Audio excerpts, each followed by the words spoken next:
John Cole is the current president of the AAEC. It's not on his bio, but he's a native of Lexington, Kentucky, where I'm pleased that he chose to leave and not take the job that he clearly deserves. He started drawing cartoons for the Durham Morning Herald in North Carolina. In 2005, he moved to the Times-Tribune in Scranton, Pennsylvania, and that's followed by in 2005. And he is a past winner of the Fischetti Prize, either in 2007 or 2004, depending on if you could read his handwriting. So, John?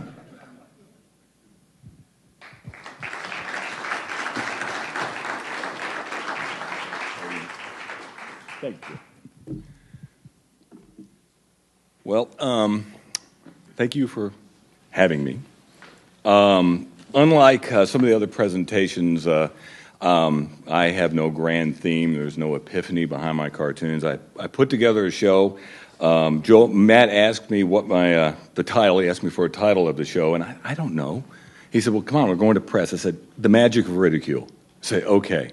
So I sat down and started preparing the presentation, and I realized there really isn't that much magic to ridicule or any of the other devices we use, or mockery, satire, sarcasm. It's just to know that how to use it correctly. Used correctly, you're speaking truth to power, I guess, so to speak, and use it incorrectly, and you're just a bully.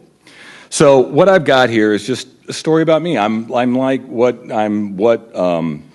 Ben was describing earlier. I'm something of a fossil. I am a staff cartoonist working at a daily newspaper, drawing 5 to 7 static cartoons a day that appear on our editorial page and also on my blog.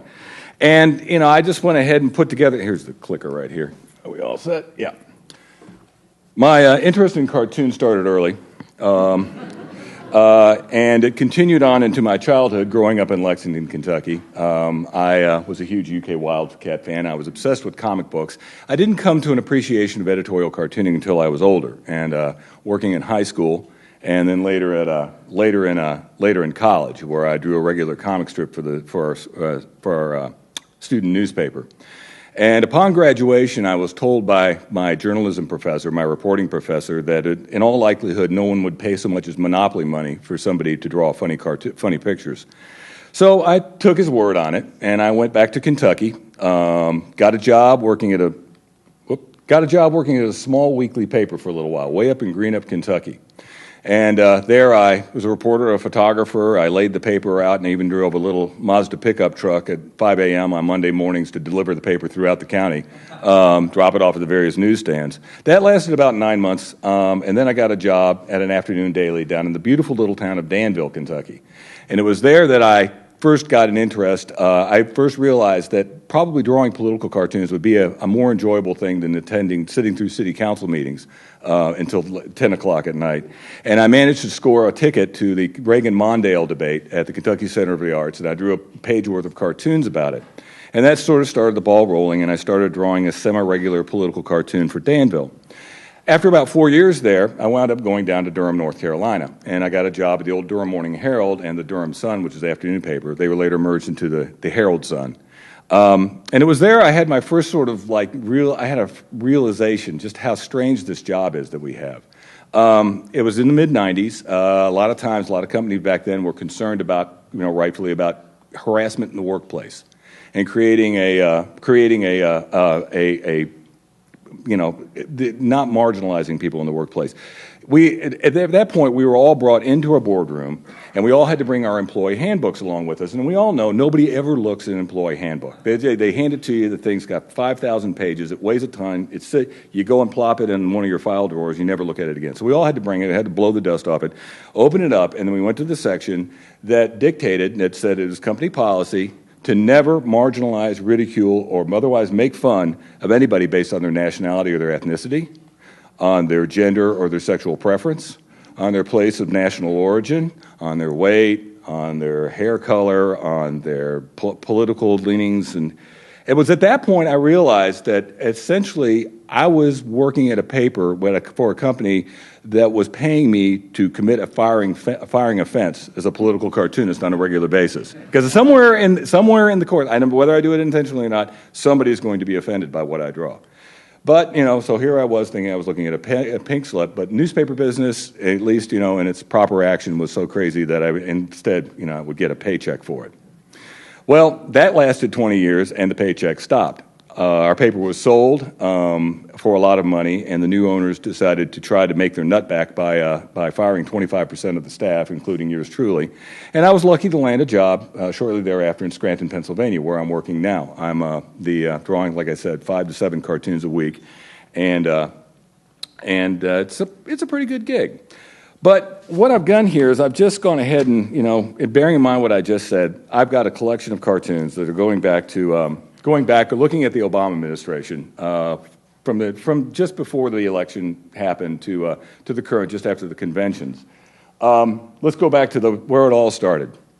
This is a line from George Bush's last press conference. Things didn't go according to plan.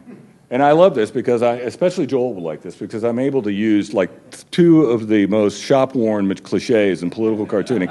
And I really firmly believe that George Bush may become as much of a cliche as maybe Jimmy Carter. Jimmy Carter's become just his face has become a handy cliche in political cartooning. So things weren't looking good. The economy had tanked. This is one of those things where you have fun, where you're playing repeated. And, there are a lot of zeros in $1 trillion.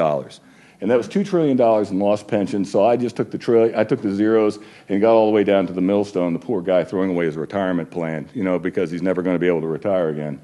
Hello, depression, goodbye, future. Into this comes Barack Obama. Now, Hillary Clinton was the presumptive win, was going away. She was going to be the nominee for the election, and so Barack Obama came into this, and of course Clinton fought back, and they came at Barack Obama with guns blazing, and Hillary was able to, and Barack Obama was able to use his way with words to sway the electorate. And this is something I like to do with cartoons a lot, where you just basically take the word balloon and you actually change it to a graphic element in the cartoon itself. And then seeing the writing on the wall and realizing they probably didn't have the upper hand, they didn't have the higher ground in the matter, John McCain just decided to change the subject and got away from the economy, brought in Sarah Palin, and changed over to the good old culture wars. I love the smell of culture war in the morning. It smells like moose burgers. Yeah. Pennsylvania, and this was drawn election night when Barack Obama won Pennsylvania, and it was handy. I sort of drew it on deadline, I just sort of noticed you're always looking for similarities and shapes for your cartoons, and it's like, and Barack's and Obama's face sort of neatly fit the keystone shape for the election. It sort of set the tone for the rest of the night. So Obama goes on to win the presidency, leaving John McCain to pursue more important matters like keeping gays in the closet in the military. Outcoming, take cover. And Sarah Palin to pursue other important matters, namely herself and her pocketbook. This is her book tour. I think I drew this around Thanksgiving. It's a parade? Nah, it's a book tour. Going rogue. Now, Obama comes in and, of course, runs into the immediate expectation, what presidents do and what we expect presidents to do. And, of course, everybody expects, the average American expects, it's like everything is the gas price, high, low, economy, bad, good, as opposed to the complexities of the office of actually running the presidency. And his first problem is the economy. And this is my one obligatory large animal metaphor cartoon. I mean, I guess the economy could have been a dinosaur. It could have been a snake. In this case, it's a tiger. I guess I like tigers because there's another tiger gag in here. But it's Barack Obama reading Tiger Training for Dummies. Step 2, having firmly grasped your tiger's tail, address him in a calm, clear, and assertive voice. And then at that point, we were seeing the writing on the wall, as far as like funding and how much government was spending, and Obama decided to deep six the moon program that the moon initiative that Bush had started, and but it's like the $1.6 trillion deficit. I figure that like the president has his own plan to reach the moon. And then came the birth of an entitlement. Came Obamacare. This was ran right before the final fateful vote on Obamacare, and it was like, okay, now push, and the Republicans, okay, pull. Combination of the deficit, Obamacare was unpopular. The electorate decides to bail on the leaky ship for the ship that they jumped over because it had already sunk. But which brought in the 112th Congress. and headed by one orange-skinned John Boehner, and who, along with his cohorts, promised a new era of bipartisanship. But I don't think so, though. Now, Boehner originally had problems of his own. He ran into his Tea Party, the Tea Party caucus of House freshmen, who basically, the speaker speaks, but who's listening? There was a House Speaker named Boehner who tried to be a tiger trainer. He went for a ride on the tigers inside, and things quickly got even insaner. I guess that scans. And of course, everybody had fun with Boehner's weepy ways. Global warming is hogwash. Rising sea levels, however, are a very real problem. I noticed that he doesn't cry as much anymore. I think he's gotten maybe he's had his lacrimal glands removed. And of course, there's Obama and Sandra. Is it Fluck or Fluke? Okay. And anyway, this is of course the reaction he got from his sponsors after he decided to call her a slut. And now for a word from my sponsors. Goodbye. And I really don't know how many of these sponsors actually returned afterward. And after 2 years, with the combination of the 112th Congress coming in, and this is my one spoof cartoon that I've done of the Obama off the Shepard Ferry poster. It was fun, just the empty suit. But then came Bin Laden, and Bin Laden was nailed. I drew eternity with 72 urchins at the bottom of the. Yeah. And then a couple of days later, followed up is like, it was great to get him, but at what cost? I mean, how much did the country spend in blood and treasure to get, there goes Bin Laden, but look, that's a mountain of shotgun shells that we used in the process. And meanwhile, Obama's going after more than just, Barack Obama is going after more than just the top of Al-Qaeda. We're going after the rest of it too, and we're doing it in rather questionable means. This was drawn back after the story came out that Iran had initiated some plot to assassinate the Iranian or the Saudi Arabian ambassador, I believe, in America. And he was criticizing the Iranians for sending in their troops to go and take out a leader in another country. At the same time, we're sending drone strikes all over, all over the Middle East to take out members of Al Qaeda. In some cases, or at least in one case, an American citizen. So. And this, again, is another one of the cartoons I like to do where I actually use the word balloon as actually a graphic element in the cartoon. Now, this gets into the thing after the 112th came in. Compromise went out the door, I mean, most people sitting at home, know that we're going to find some middle ground. We're going to have to make compromises. To deal with the physical problems of the United States, we're going to have to probably do something, reform entitlements, and we're going to have to find a way to raise taxes. But nobody in Washington seems to be able to find that Easter egg. And this was a cartoon that was wrong. Where could that darn compromise be? And then into this comes Mitt Romney. Mitt Romney has a rough ride with the base and extremist candidates, and he just went through. It was funny watching. Mitt had the same problem that I think that Dole had and that McCain had, is that it was his turn to be the nominee of the Republican Party. Only the Republican Party that he was supposed to run was not the Republican Party of his predecessors. And it was funny watching the GOP base just constantly they'd go like, Mitt Romney, no, let's try Rick Santorum. No, let's go back to Mitt Romney. No, let's try Nate. And it just went on and on like this throughout the entire campaign. And part of it was fed by the pledge to the No New Taxes pledge. They say it all started because of Grover Norquist. What's a Grover Norquist? Sometimes I think Grover Norquist may be Grover Norquist because his mom and dad named him Grover Norquist.